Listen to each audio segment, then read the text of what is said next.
გამარჯობა. გადავწყვიტეთ, რომ ვისაუბროთ საბჭოთა ადამიანზე, საბჭოთა სტერეოტიპებზე, იმისთვის, რომ ახალგაზრდებს თუ მილენიალებს უფრო მეტი წარმოდგენა შეექმნათ ამ პერიოდის საქართველოზე. სტუმრად მოვიწვიეთ ვალერი ოღიაშვილი, რომელიც არის ისტორიკოსი და ძალიან ადამიანურ ენაზე ის შეეცდება homo sovieticusi გაგვაცნოს. ვისაუბრებთ სოციალურ თემაზე, ვისაუბრებთ განათლების სისტემაზე, ვისაუბრებთ თავისუფლებაზე, საბჭოთა მოქალაქეზე, უფრო მეტი წარმოდგენა შეგვექმნება ამ პოდკასტის მოსმენის შემდეგ და ზოგადად იმ ფილოსოფიაზე, რომელზეც იდგა ეს კავშირი. მგონია, რომ საინტერესო საუბარი გამოგვივა. სამი სტერეოტიპი მოვამზადეთ. თითოეული მათგანი რაღაცა ბევრ თემას მოიცავს თავის თავში და მინდა ვალერის ვთხოვო, რომ ისე ვისაუბროთ და ისე გამოვხატოთ ეს აზრები, თითქოს რაღაცა მეგობრებთან ვლაპარაკობთ, მეზობლებთან ვლაპარაკობთ და მთელი შენი ცოდნა, რაც ინფორმაციული გაქვს და თანაც ვიცი, რომ ძალიან ემოციური ადამიანი ხარ და გაქვს ყოველთვის სიღრმისეული დამოკიდებულება რაღაც საკითხებთან, ესე გემრიელად მელაპარაკე. მეც ის ადამიანი ვარ, რომელმაც ბევრი რამ არ ვიცი ამ პერიოდზე, შეიძლება ბევრიც არ წამიკითხავს და რაღაცნაირად ჩემს განათლებაზეც იზრუნე. ვალერი, მიყვარს შენი საუბრის მოსმენა. ვალერი, მინდა გითხრათ, რომ არის ლაგოდეხელი, ალბათ ერთ-ერთი ის ადამიანია, როცა მეკითხებიან ხოლმე აბა ვისი ცნობო, მართლა ესე არის. ვალერის პირველ რიგში ვახსენებ, იმიტომ რომ ის ასეთი ადამიანიც არის, ასეთი პიროვნებაც არის, გარდა იმისა, რომ ძალიან ჭკვიანი ადამიანია. ის ნამდვილი ადამიანიც არის ჩემი ღრმა რწმენით და ჩემი გამოცდილებით. მიხარია, რომ აქ ხარ. ბევრი საინტერესო ადამიანი ყოფილა ჩვენი პოდკასტის სტუმარი და აუცილებელი იყო, რომ შენც ყოფილიყავი ამ ყველაფრის მონაწილე. მოკლედ, შეგვიძლია პირდაპირ დავიწყოთ. ამ ქილაში არის სამი სტერეოტიპი, შემთხვევითობის პრინციპით ამოიღებ და თითოეულ მათგანზე ვილაპარაკებთ. დიახ. რაღაც მომენტებში მე ძალიან ყურადღებით მოგისმენ, ჩაგეკითხები ხოლმე. მაგრამ შენ მთელი შენი გულით და სულით გთხოვ მოიტანე საბჭოეთი ჩვენამდე. აუცილებლად. მოვიღოთ, ესე იგი რომელიც ადვილად მოგხვდება, კი. წავიკითხო? კი, წავიკითხე ღიად. მოგესალმებით, ხო, ბოდიში. არა უშავს. საბჭოთა კავშირის დროს არავის შიოდა. ხო, ეს არის მოკლედ ერთ-ერთი ყველაზე დიდი ნოსტალგია, რაც აქვთ ადამიანებს, არ გვიჭირდა, არ გვშიოდა. რა იყო აბა? დავიწყოთ იქედან, რომ ესე იგი, საერთოდ რა იყო საბჭოთა კავშირი. ეს იყო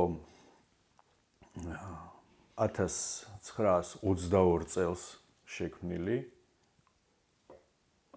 ქვეყანა და ის ეფუძნდებოდა კომუნისტურ წყობილებაზე. თავდაპირველად ეს კომუნისტური წყობა რა არის, ესე იგი, ეს არის მარქსის და ენგელსის მიერ ჩამოყალიბებული ფილოსოფიური რაღაც მიმდინარეობა, რომელიც მიხედვით ვლადიმერ ულიანოვმა თავის მეგობრებთან ერთად განახორციელა ყოფილ რუსეთის იმპერიის ტერიტორიაზე. ესე იგი, ეს ჩამოაყალიბა ესეთი ქვეყანა, რომელიც ეფუძნებოდა რაღაც თავდაპირველად ისინი იყვნენ სოციალ-დემოკრატები. შემდგომ ეს სოციალ-დემოკრატია რაღაც ორფრთად გაიყო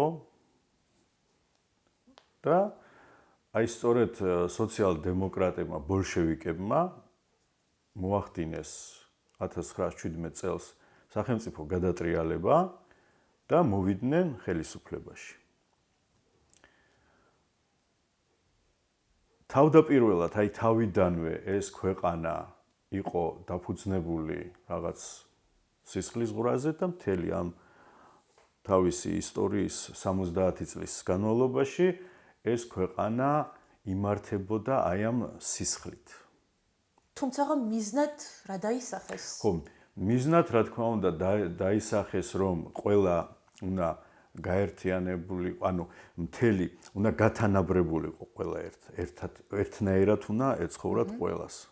ეს კეთილდღეობის, ასე ვთქვათ, შესაძლებლობად მიაჩნდათ აი ამ დონის თანასწორობა, მათ შორის სოციალური თვალსაზრისითაც? კი, ანუ ეს უნდა ყოფილიყო, ეს ერთ-ერთი პოსტულატი იყო და ერთ-ერთი ის იყო, რომ უნდა ყოფილიყო ყველა თანაბარი. ანუ ხო რუსეთის იმპერიაში იყო მეფის ხელისუფლება, იქ მეფე, თავადები, დაბალი ფენა, გლეხები და აი ამ იმაში ეს უნდა გათანაბრებულიყო. სინამდვილეში ეს არ მოხდა, ხო? ჩვენ ვიცით, რომ მაგალითად სოფელში იგივე ავიღოთ ლელიანი, ხო? არსებობდა გლეხი, რომელიც მუშაობდა კოლმეურნეობაში, ესეც საერთო მეურნეობა იყო და არსებობდა კოლმეურნეობის თავმჯდომარე და არსებობდა ჩვეულებრივი გლეხი. ისინი თანაბრად ცხოვრობდნენ? რა თქმა უნდა, არა. მერე უფრო კიდე მაღალი და ისევე, ანუ ერთი წყობილება შეიცვალა მეორე წყობილებით, რომელიც იყო დაფუძნებული რაღაც ფაქტიურად სიყალბეზე, იმიტომ რომ ეს ამ გათანაბრება არ მოხდა პირიქით, ესე იგი ის ვინც რაღაცას წარმოადგენდა, ის ფენა რომელიც რაღაცას ქმნიდა, ფაქტიურად ის ფენა გაანადგურეს.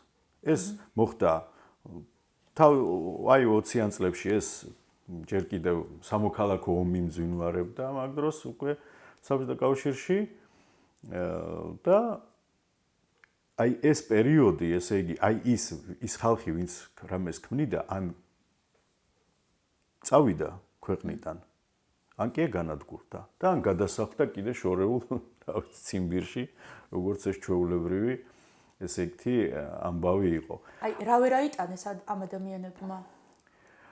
ძალმომრეობა, იძულება. ხო, ძალმომრეობა, იცით, თავიდანვე ეს როგორც 17 წელს როგორც მოვიდნენ ესენი, რა, აი ბოლშევიკები ხელისუფლებაში, აი ამ სამხედრო გადატრიალების იმას, თუმცა ამას რევოლუციას უწოდებდნენ, ამ ოქტომბრის რევოლუციას. და მაგრამ სინამდვილეში ეს არ იყო რევოლუცია, ეს იყო ჩვეულებრივი სამხედრო გადატრიალება, რომლის იმითაც მოვიდნენ ესენი ხელისუფლებაში. დაიწყო სისხლისღვრა და რა თქმა უნდა, თუ კი ვინმე აზროვნებდა და ისე დიდმა ნაწილმა დატოვა ქვეყანა. ისევე როგორც რუსეთში, ჩვენთან ეს უფრო გვიან მოხდა, 21 წელს საბჭოთა არმია შემოვიდა საქართველოში, დაიპყრეს თბილისი, აიღეს თბილისი და დიდი ნაწილი ინტელიგენციის გავიდა ქვეყნიდან. და აი ზუსტად იგივე სცენარით უფრო ადრე მოხდა ეს რუსეთში, მაგრამ რუსეთშიც აი ეს სამოქალაქო ომი ძალიან დიდი ხნის განმავლობაში უამრავი ადამიანის სისხლის და სიცოცხლის ხარჯზე მოხდა ეს ყველაფერი. აქ ანუ ზუსტი რიცხვი ჩვენ არ ვიცით რამდენი, მაგრამ ეს მილიონობით არის მსხვერპლი ამ სამოქალაქო ომის, მილიონობით. და კიდევაც აი ესეთი ის იყო, რომ ნიკოლოზმა თვლით კი არ ჩაგვაბარა ეს ხალხიო, ანუ შეიძლებოდა რომ ეს მსხვერპლი საჭირო იყო, რომ დაფუძნებულიყო ახალი ქვეყანა, ახალი წყობილება, რომელიც მანამდე არ არსებობდა დედამიწაზე, როგორც თვითონ თვლიდნენ და აი ეს სისხლისღვრა, რომელიც დაიწყო 1917 წელს მიმდინარეობდა ბოლომდე 92 წლამდე. რაღაც პერიოდი იყო, რაღაც სიჩუმის, მაგრამ მაინც აი ეს პერიოდი, აი ეს 70 წლიანი სისხლიანი რეჟიმი, რომელიც არსებობდა, ის ყოველთვის თავის სიტყვას ამბობდა. მიუხედავად იმისა, რომ იცვლებოდნენ სხვადასხვა მმართველები, ლენინის შემდეგ სტალინის შემდეგ ხრუშოვი, ხრუშოვის შემდეგ ბრეჟნევი და ასე შემდეგ. ეს იცვლებოდა ერთმანეთს თან საქმე იმაშია რომ ხრუშოვმა დაიწყო რაღაც თითქოს რაღაც ძვრები და ციხეებიდან გამოუშვეს ამდენი მილიონობით ადამიანი და სტალინის ეს ტერორი რომელშიც თვითონაც მონაწილეობდა არა სხვები, არამედ თვითონ ნიკიტა ხრუშოვი მონაწილეობდა. აი ეს პერიოდი ყველაფერი იდგა დიდ სისხლზე, ტერორზე და აი ამ იმით უნდოდათ რომ აი ეს ქვეყანა შეენარჩუნებინათ. თუმცა ის თავის ლოგიკურ დასასრულამდე მივიდა 92 წელს. და აი ხალხს ამ ვითარებაში სოციალური პრობლემები ნაკლებად ჰქონდა? იმიტომ რომ ეს ნოსტალგია აქვთ ადამიანებს, ვინც იმ პერიოდში ცხოვრობდნენ, რომ არავის უჭირდა. შეიძლება ითქვას, რომ არავის უჭირდა, მაგრამ ეს იყო რაღაც, ესე იგი, ყველა ადამიანი უნდა ყოფილიყო რაღაც ყალიბში. რაღაც ჩარჩოში, რომლიდანაც გასვლა მას არ შეეძლო. სამაგიეროდ არ გშიოდა. ხო, სამაგიეროდ შეიძლება, ეხლა როგორ ვთქვათ, 80-იანი წლების დასაწყისი, როდესაც იყო, მაგალითად იყო სასურსათო ტალონები. ანუ სპეციალური ტალონი იყო, რომლითაც აი მაგალითად ერთ სულზე, მე ხა შეიძლება ვცდებოდე ხა რაღაც გრამებში და იმაში, მაგალითად ერთ სულზე შეიძლებოდა რომ მიგეღო 9 კილო შაქარი, 200 გრამი კარაქი და ეს ტალონი გეძლეოდა რომ ამ ტალონით უნდა მისულიყავი და ტალონით მიიღებდი ამის ზევით შენ ვერ იყიდიდი. აი ჩვეულებრივ მაგალითად ჭირდება ხა არ გეყო ეს ტალონით აღებული ეს ხო ყველაფერი ხო არ გეყო ჩვეულებრივ მაგრამ ძალიან დიდი ფულის მეშვეობით შეგეძლო რაღაც როგორც სიტყვიან გეყიდა მაგრამ ეს უფრო ის იყო და ანუ ისეც რო ვთქვათ რომ რაღაც უზრუნველყოფილი იყო ადამიანი თავიდან ბოლომდე რა თქმა უნდა ეს ძალიან ისეთი მაგრამ იყო სამუშაოები ხო? აი ესე უსაქმოდ არავინ იყო. აი არ იყო უსაქმურობა. აი ფაქტიურად თუ ვინმეს დაინახავდნენ რომ მაგალითად რაღაც უსაქმურად იჯდა ქუჩაში იმას მივარდებოდნენ, აბა წაიყვანდნენ, აბა შენ უნდა იმუშაო, აი წაიყვანდნენ, დაასაქმებდნენ რაღაცას იმას იზავდნენ ძალდატანებით. ძალდატანებით. კი. ან თანასწორობა ძალმომრეობით ხო? ხო, თანასწორობა რომელიც ფაქტიურად არ არსებობდა და ეხლა როგორ შეიძლება აიღო ჩვეულებრივი ეხლა ხო თქვი კომეორნების თავმჯდომარე, ანუ მეურნეობა, რომელიც ყველა სოფელში არსებობდა, მათ შორის აი მაგალითად ლელიანში და თბილისის ცეკას ცენტრალური კომიტეტის ეგრეთ უმაღლესი ის არის, რა ქვია, მმართველობის სისტემა, რომელიც ჩამოყალიბდა და იმ ცეკას თანამშრომელი და ჩვეულებრივი გლეხი, რომელიც ლელიანში ცხოვრობდა. იყო თანაბარი, რა თქმა უნდა, არა. ეს თავდაპირველად იყო სიყალბეზე არსებული ეს თვითონ ეს წყობილება და ხო, და ადამიანები ალბათ მაინც თანხმდებოდნენ, იმიტომ რომ ადამიანის ფსიქოლოგია, უმრავლესობის ფსიქოლოგია ეგეთია, რომ თუ მე არ მშია და ეს საბაზისო მოთხოვნილებები დაკმაყოფილებული მაქვს, რაღაც ღირებულებებს აღარ ვეპოტინები, საერთოდ მიღმა, ჩემი სისტემის მიღმა არის, არც სურვილი მაქვს მაგის და არაფერი რა, მთავარია დღეს რა შევჭამე, რომ ჩემ შულს არ შია და რაღაცა ამის იქით ალბათ ვეღარ იხედებოდა საბჭოთა ადამიანი.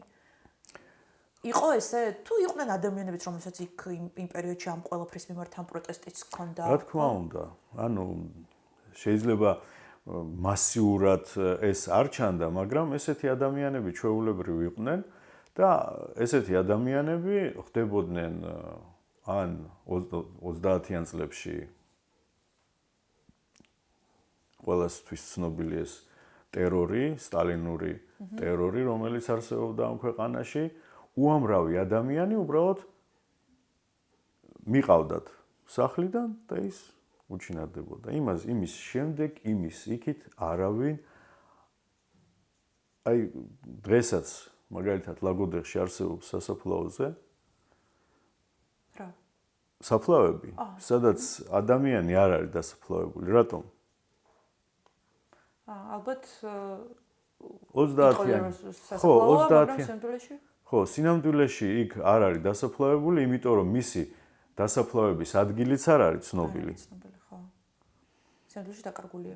და ხო, ნუ იციან რომ ის რა თქმა უნდა ან დახვრიტეს, უმეტეს შემთხვევაში ის ჩვეულებრივ, თან შორსაც არ მიყავდათ, აქვე, აი ლაგოდეხის სინამდვილეში იყო ესეთი ჭიაურის დღე, სადაც მიდიოდა მასიურად აი ამ შინსახკომის, შინაგან სახელმწიფო კომიტეტის მიერ გამოტანილი განაჩენით ადამიანების დახვრეტა. ეგ გამიცოდი ჭიაურის დღეში? ჭიაურის დღეში კი. ეს არის დევანდელი სოფელი ჭიაურის და ჰერეთისკარის აი მიდამოები, ალაზნისპირა ტყის მიდამოები. აი რამე სპეციალური შენობაც ხო არ იყო? არა, იქ არაფერი შენობა არ იყო. ჩვეულებრივ იქ იყო რაღაც ველი, სადაც ჩვეულებრივ იქ და ეს 80-იანი წლების სადღაც შუა წლებში იქ მიმდინარეობდა სარწყავი არხის გაჭრა და რომლის დროსაც ამოვიდა უამრავი ჩონჩხი ადამიანის. და ის ყველას ჰქონდა ნატყვიარები თავის ქალაზე რა, ესე იგი, რომელიც იქ იყო. აი საბჭოთა მოქალაქის კმაყოფილებას რა განაპირობებდა? საბჭოთა მოქალაქის ის იყო, ესე იგი, ის აუცილებლად უნდა ყოფილიყო კმაყოფილი იმით, თუ არ იქნებოდა კმაყოფილი, ის მოხდებოდა ყველაზე უკეთეს შემთხვევაში ციმბირში და ცუდ შემთხვევაში შეიძლება მოყოლილიყო ფსიქიატრიულ იმაში. ეს როდესაც უკვე აი ბოლო პერიოდში, როდესაც რაღაცა ადამიანი რაღაც თავის პროტესტს რამეს გამოთქვაოდა, ის ხდებოდა ფსიქიატრიულ საავადმყოფოში.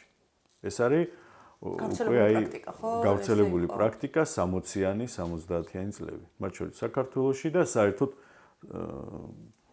საბჭოთა კავშირის მთლიან ტერიტორიაზე და არა მარტო საქართველოში.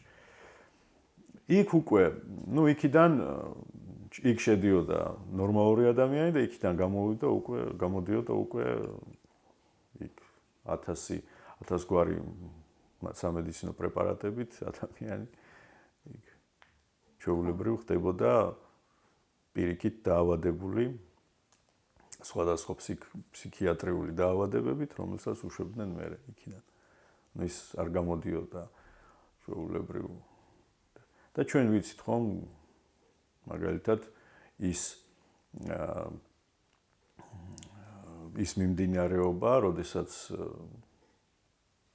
საბჭოთა კავშირში და საქართველოში გავრცელდა ისინი თელს საბჭოთა კავშირში იყვნენ პრინციპში მოსკოვშიც და დიდ ქალაქებში. ნუ აი მაგალითად ავიღოთ ის მაგალითი ზუსტად გამსახურდია და მერაბ გუსტავო.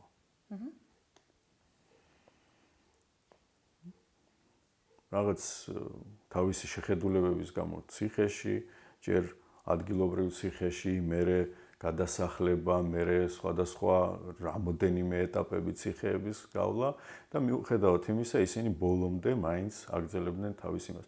ესეთი ხალხი იყო აგრეთვე რუსეთშიც, პრიბალტიკაშიც, დღევანდელ უკრაინაშიც და რაღაც ყველგან მაგ დროისთვის. ან შეიძლება ვთქვათ, რომ რაღაცნაირად ადამიანებში აი ეს ენერგია, წინააღმდეგობის ენერგია ნელ-ნელა იკრებდა ძალას, აი ამ ძალმომრეობის ფონზე. კი. და მე ეს უკვე ეროვნულ მოძრაობად გარდაიქმნა, ხო? ნუ ჩვენ ქვეყანაში თავისთავად. აი ეს პური და სანახაობა კარგად მუშაობს ადამიანზე, ხო? მის დამშვიდებაზე და დაწყნარებაზე. და ამითაც გამორჩეული იყო საბჭოთა კავშირი, ხო ესეა? კი ბატონო. რა იყო ხოლმე აი რითი ახერხებდნენ ამდენი სისხლისღვრის გადაფარვას თავრობები?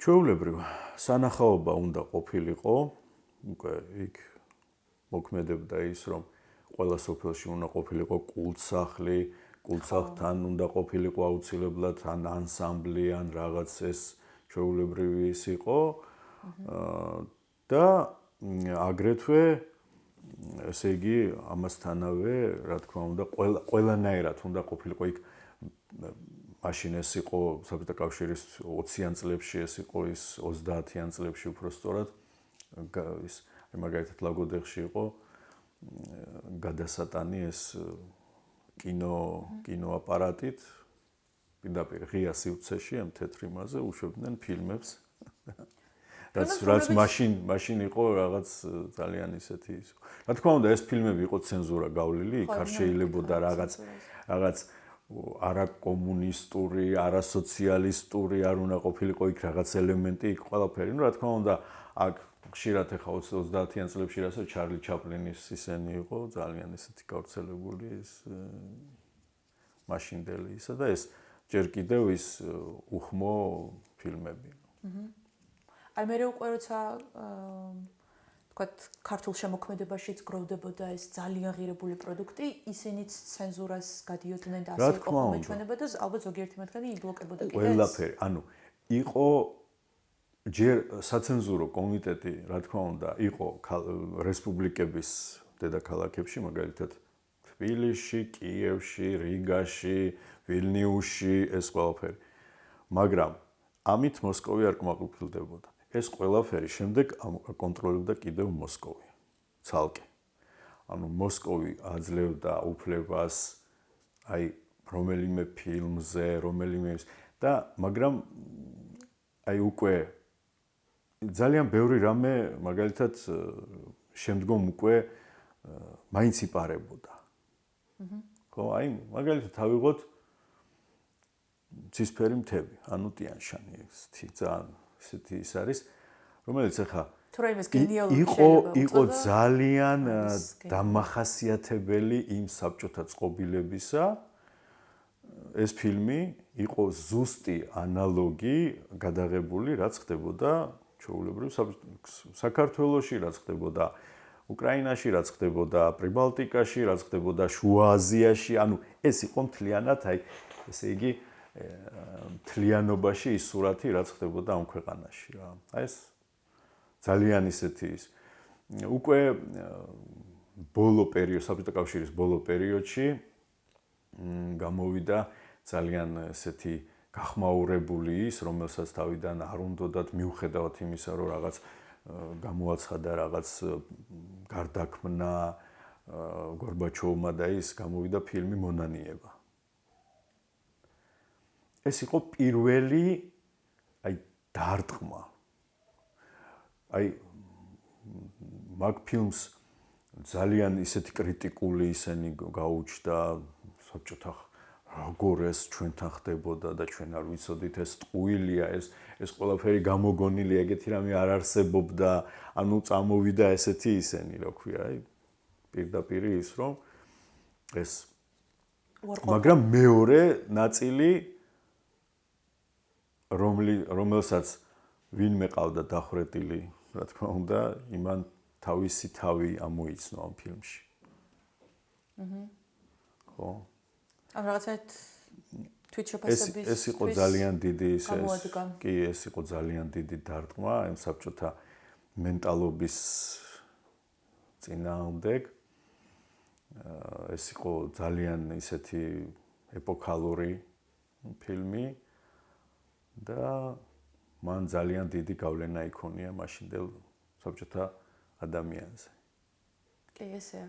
და სულ ვაკვირდები ხოლმე რომ აი ასეთ წნეხში და რეპრესიებში შემოქმედება და ეს ენერგია, შემოქმედებითი ენერგია ალბათ მთელი თავის ფეიერვერკით წარმოჩინდება ხოლმე და ადამიანი მაინც გაძრება იმ ხრელში, საიდანაც თავისუფლების სიო უბერავს და ხო ამიტომ არის თავშესაფარი ხელოვნება ადამიანის ცხოვრებაში და ალბათ თუ ამბობენ ხოლმე ამ პერიოდში აბა რა ესეთ ფილმებს იღებდნენ ესეთი რამები იწერებოდა ხო რატო იმიტომ რომ აი ეს მოჭერილი ენერგია სადღაც მე მჟღავდებოდა ხოლმე სადღაც უნდა ამოხეთქილიყო აუცილებლად იცი რაც ეს ვერ შეაკავებ რაც არ უნდა დიდი სკლად რაღაც ასფალტი დაიგოს ის რაღაც ჩვეულებრივი ბალახი მაინც თავი აი ბუნების ნაწილია ხეთქავს ამ იმას ადრე თუ გვიან ეს ყველაფერი ვლინდება აი სამწუხარო რაც მოხდა ამ 70 წლის განმავლობაში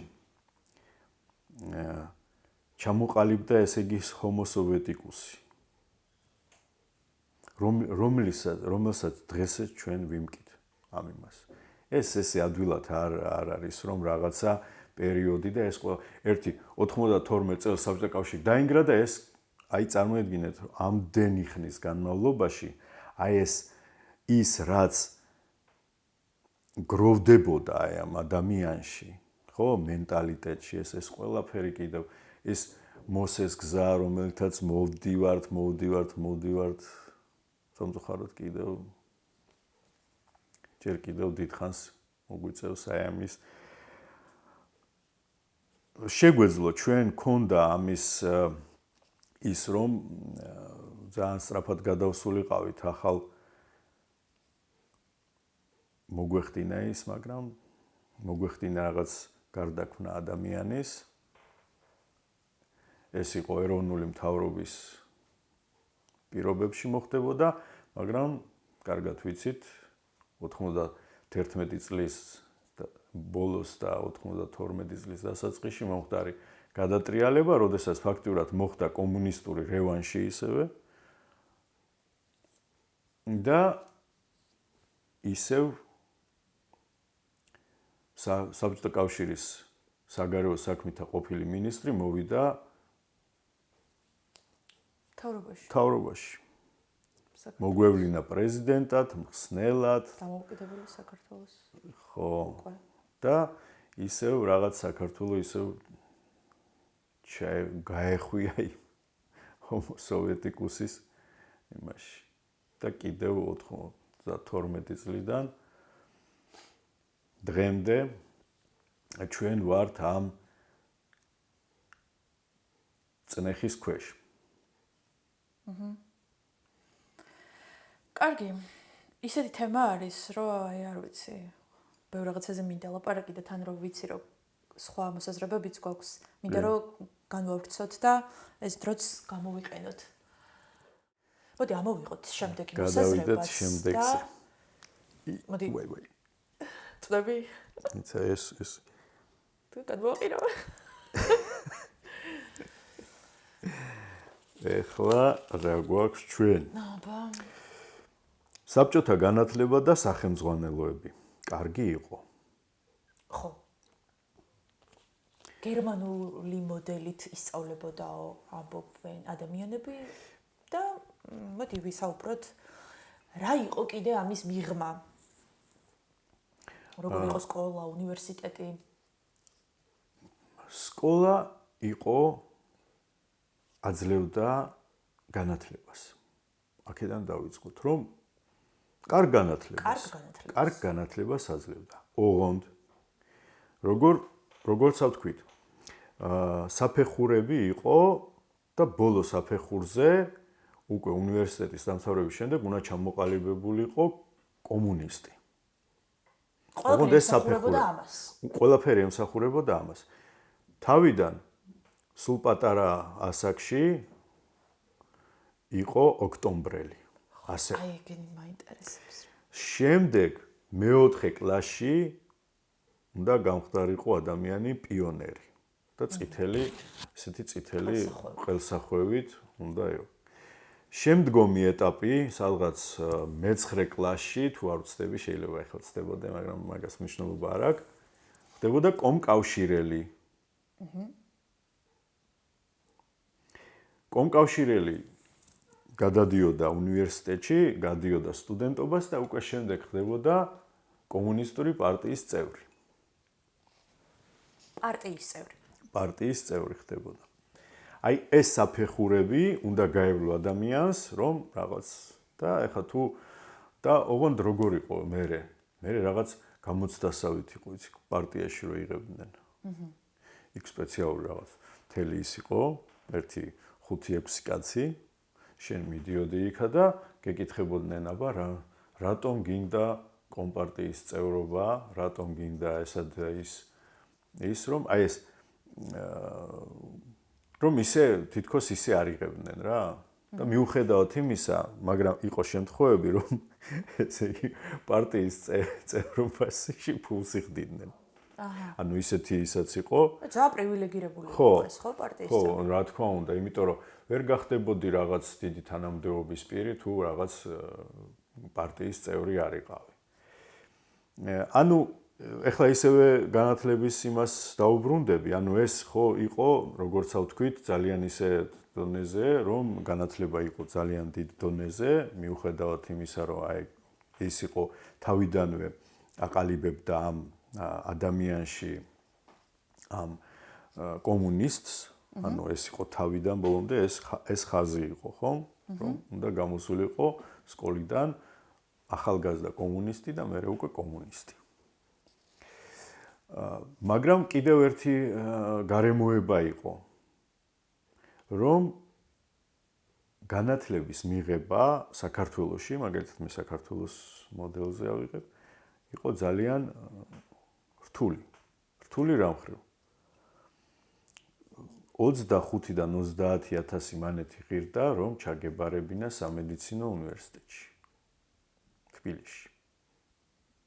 ფული უნდა გადაგეხადა წინასწარ და ისე შემდგომში მერე უკვე ეს ყველაზე პრივილეგირებული ექიმობა ეს იყო ძალიან დიდი იურისტი მაგალითად და სხვათა შორის ისტორიკოსობაც, იმიტომ რომ პირდაპირ იძახოდნენ რომ აი მაგალითად ისტორიკოსი ხდებოდა რაიკომის მდივანი.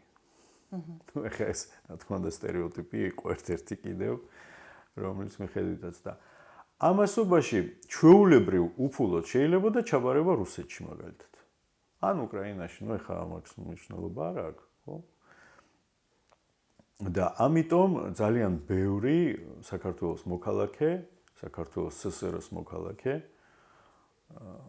მიდიოდა სწავლებლად რუსეთში. იმიტომ რომ აქ ძალიან დიდ თანხებთან იყო შემდგომი აი უმაღლესი განათლება დაკავშირებული. ანუ შეიძლება ვთქვათ, რომ ეს კორუფცია იყო, ხო? ეს იყო კორუფციული, ჩვეულებრივი კორუფციული სქემა. იქ რაღაცა, მე ხო თქვი 25-30,000 სამედიცინო, TSU-ში თავისი ის იყო, რაღაცა ის სხვადასხვა GPI-ში კიდევ უფრო, აი სხვადასხვა საფეხურები იყო რა, უფრო დაბალი GPI, მერე TSU, მერე სამედიცინო უნივერსიტეტი და აი ეს თვითონ მოკლედ სკოლებში კონტროლდებოდა ვის უნდოდა მაგალითად პარტიის წევრობა. ვიღაცები ხო იყვნენ ალბათ ადამიანები, ვისაც არ უნდოდა ამ გზის გავლა და კომუნისტად ქცევა. ეს ძალიან კონტროლირებული იყო? კი, მთლიანად მთელი ეს პედაგოგიური კოლექტივი აკონტროლებდა ამ პროცესს. ამ პროცესს, რომ ესე იგი აქ ადამიანს არ უნდა გასჩენოდა რაღაც თავისუფალი აზრი, ეს ყველანაირად იდევნებოდა ადამიანში. პირდაპირ მოდიოდნენ, მაგალითად, აი ხა მე ჩემ დროს მიმახსოვს, რომ სკოლაში მოდიოდა სასწავლო ნაწილი, კლასში შემოდიოდა ჩვენთან და გვეუბნებოდა, რომ აღდგომას არ უნდა წახვიდეთ ეკლესიაში.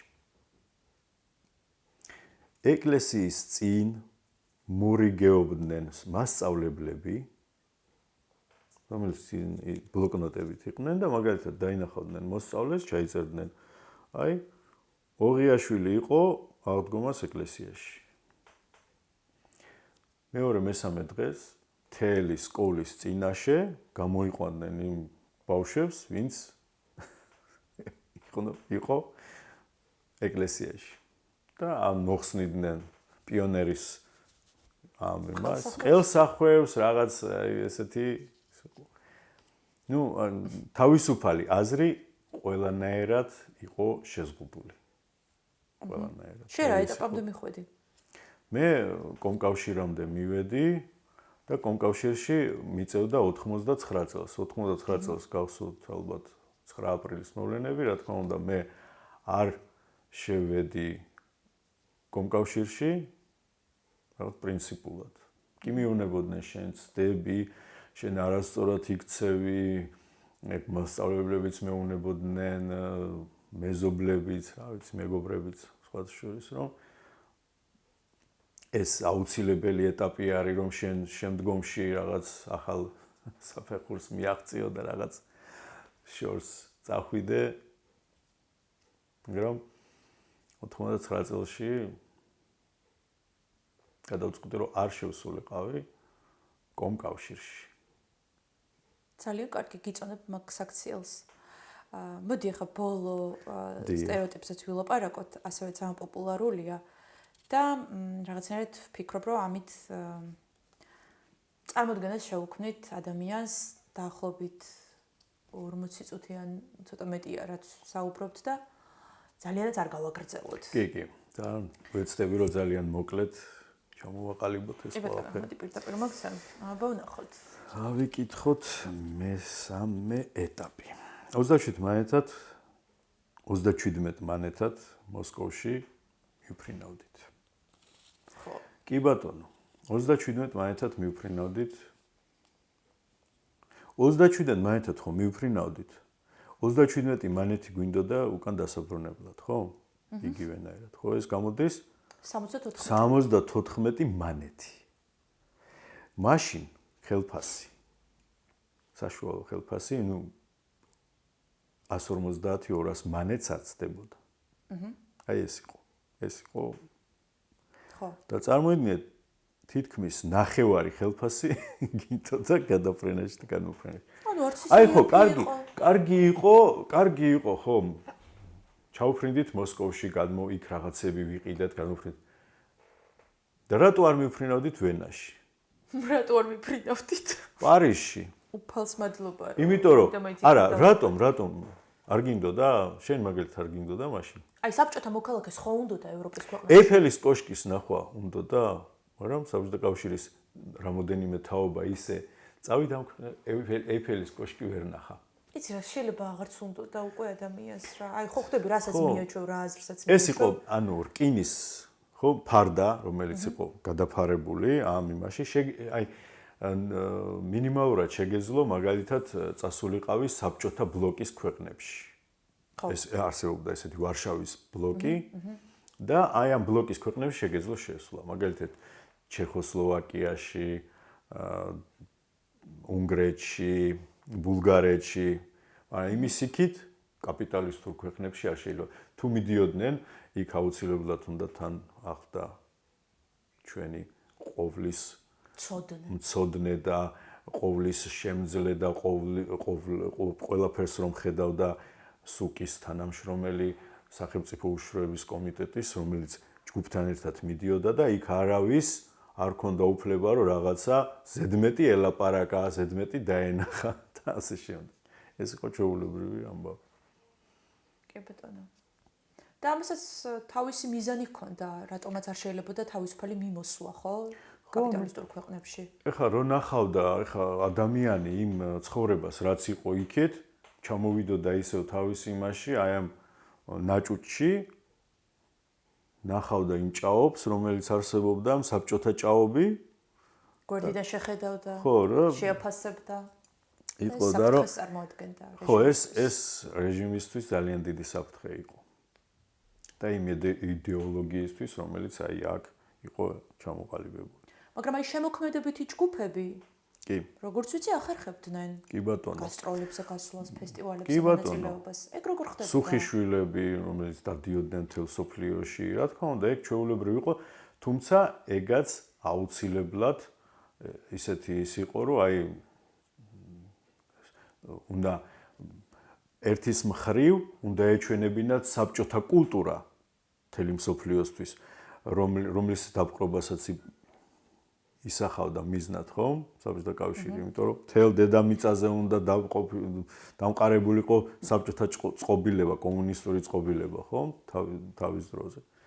და ეს იყო რაღაც ეს კულტურის ელჩობა იყო სხვადასხვა იმებში, მსოფლიოს სხვადასხვა კუთხეებში. და მეორე მხრივ ქონდა მაგას ხო? მეორე აზრიც, რომ შექმნილიყო იმიჯი იმასთან დაკავშირებით. ხო, რომ თავისუფალი არის, შეუძლია გაფრინდეს მადრიდში, შეუძლია გაფრინდეს იმაში. ნუ სინამდვილეში, რა თქმა უნდა, ეს ძალიან შეზღუდული იყო და ერთევ ეს იყო ალბათ 0.00 1% მთელი საბჭოთა კავშირის მოსახლეობიდან, ვისაც შეეძლო ასეთი მიმებში ექსკურსია და ახლა სხვა იმების და ჩამოსვლა რამდენად იყო ვალერი შესაძლებელი?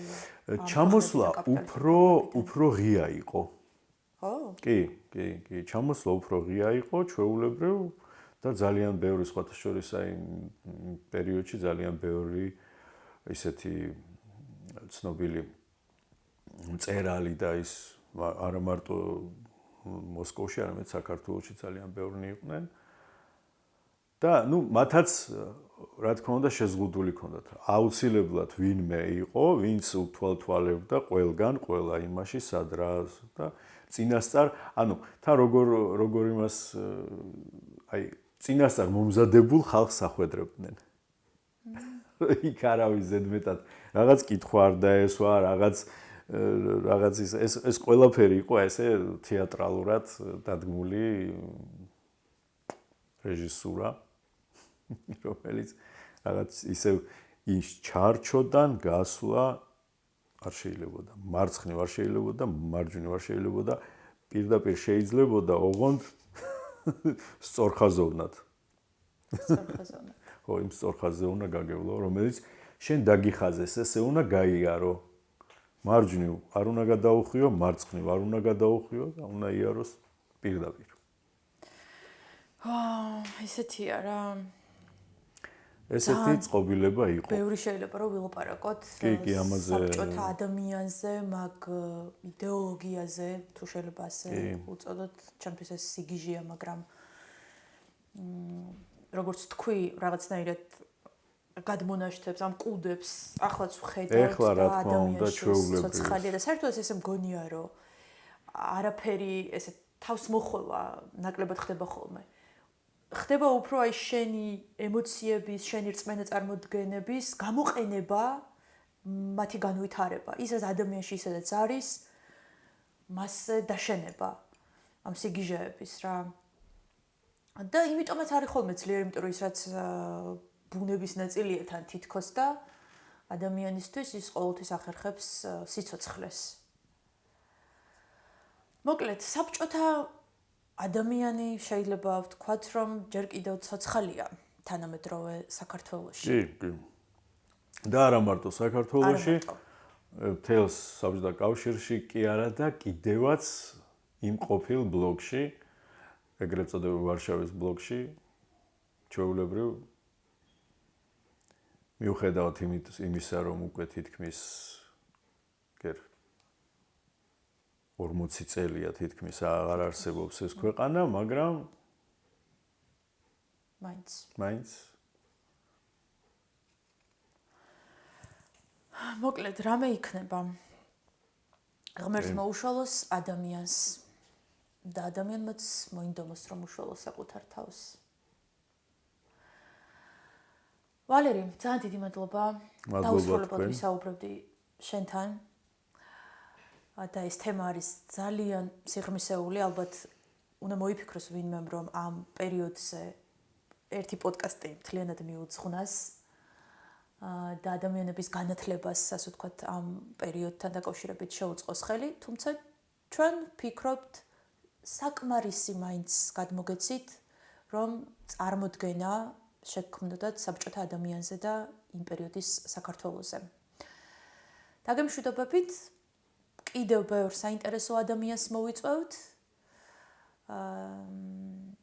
და ვისაუბრებთ ისეთ თემებზე, რომლებიც ადამიანების ძალიან ბევრ ნაწილს აინტერესებს. როგორც სტერეოტიპების გამავრცელებლებს, ისე ამ სტერეოტიპების მოწინააღმდეგეებს. ვნახოთ რა გამოვა ამ საქმიდან, მაგრამ ჩვენ ვცდილობთ. ნახვამდის.